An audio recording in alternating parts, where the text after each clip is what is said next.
Ученици од Општинското основно училиште Ванчо Прке ја посетија спомен собата на познатиот македонски штипски поет Ацо Шопов, која се наоѓа во објектот на Националната установа Центар за култура во Штип, која го носи неговото име. Посетата се одвиваше во рамките на најновиот проект на Штипскиот Центар за култура, насловен како Јавен час, во текот на кој професори, книжевници ги запознаа учениците со ликот и делото на Шопов. Професорот Благој Самоников им раскажуваше за неговите почетоци како поет, но и за неговата револуционерна дејност. Навистина, како поет што е роден во Штип, било би непримерено, барем ние штипјаните, уште од помлади години, да не се запознаеме со делото на Шопов и не само да се запознаеме, него да стане тоа наша, јас би рекол, барем за себе, како обсесија, затоа што веќе Ацо Шопов не е литерарна, културна вредност само за Македонија,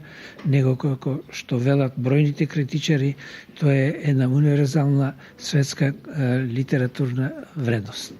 Поезијата на Шопов, стилските фигури кои ги користел во текот на неговиот поетски опус пред присутните ученици им ги доближи книжевникот магистер Милена Ристова Михајловска, директор на Националната установа Универзитетска библиотека Гоце Делчев во Штип. Ги истакнавме символистичките елементи во поезијата на Шопов со цел полесно детектирање на символизмот како стилска формација во неговите дела. И нивното детектирање е многу важно како основа за понатамошна интерпретација од страна на книжевните критичари, теоретичари, секако читатели. За посетата на учениците во спомен собата на Ацо Шопов, директорката на Општинското основно училиште Ванчо Прке Весна Ничева истакна дека е чест што токму учениците од ова училиште се првите кои присуствуваа на јавниот час за Шопов. Значи, од големо значење за нашите ученици од Ванчо Прке што имавме можност и чест да бидеме и први посетители на ова спомен соба, а воедно да ги дополнат своите знаења во врска со Ацо Шопов. Навистина една одлична идеја и начин за потсетување на споменути делото на Ацо Шопов.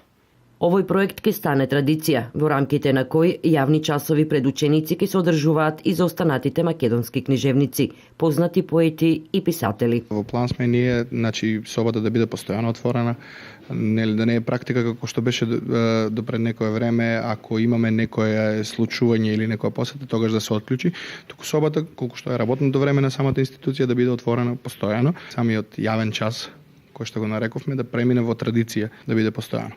Спомен собата на Ацо Шопов во Штипскиот Центар за култура постои повеќе децении и во истата, освен неговите стихозбирки, освен оригиналните стихови од периодот кога ги создавал, се наоѓаат и негови лични предмети и спомени кои ги собирал во текот на неговиот живот. Спомени од периодот додека бил амбасадор на Социјалистичка Федеративна Република Југославија во Африка, каде ја напишал стихозбирката Песна за црната жена.